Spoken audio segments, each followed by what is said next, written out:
नदीम नूर साहब। सर मेरा सवाल ये है कि जायदाद कितनी इकसाम की होती है और फिर उनकी जो मलकियती डॉक्यूमेंट्स हैं उनमें भी उसी हिसाब से फ़र्क आता है। बुनियादी तौर पे आप देखें तो एक ज़मीन है जो प्लॉट की शक्ल में, हम क्योंकि रिहायशी एतबार से बात कर रहे हैं तो आपका रेजिडेंशियल प्लॉट है। फिर आपकी प्रॉपर्टी जो है वो रेजिडेंशियल हाउस की शक्ल में हो सकती है, आप घर ख़रीद रहे हैं।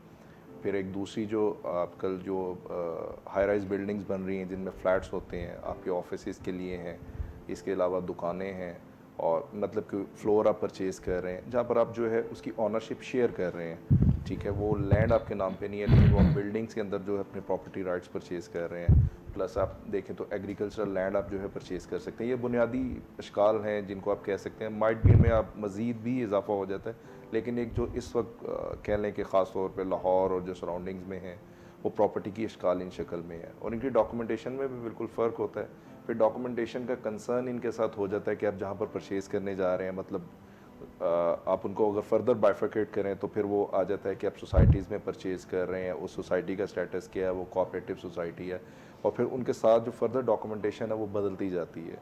और जो आपको ट्रांजैक्शन एग्जीक्यूट करने के लिए चाहिए होते हैं उनके लिए भी डॉक्यूमेंट्स जो है वो बदलते जाते हैं, जैसे जैसे प्रॉपर्टी की जो रजिस्ट्रेशन ऑलरेडी हुई हुई है उसकी अथॉरिटी बदलती है तो उसके साथ उसकी शक्ल भी बदल जाती है।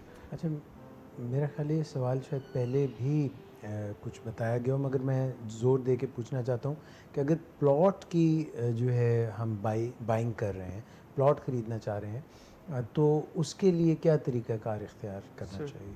प्लॉट ख़रीदने के लिए सबसे पहले आपके लिए ये जानना ज़रूरी है कि वो प्लॉट शहर के किस जगह पे एग्जिस्ट कर रहा है। जैसे बलीग साहब ने बताया कि आप कोऑपरेटिव सोसाइटी में ले रहे हैं तो अलहदा कानून उससे डील कर रहा है। आप एलडीए के तहत जो अप्रूव्ड सोसाइटी हैं उससे ख़रीद रहे हैं तो अलहदा उससे कानून डील कर रहा है। प्राइवेट सोसाइटीज़ हैं या कोई ऐसी जगह पे है जहाँ पे पटवारी का रिकॉर्ड है, पटवारी के पास रिकॉर्ड है और बाकी उसकी कोई एसएच रजिस्ट्रेशन की रिक्वायरमेंट नहीं है, तो आपने पटवारी के पास जाना है। तो ये वेरी करता है कि जहाँ पे प्लॉट एग्जिस्ट कर रहा होता है।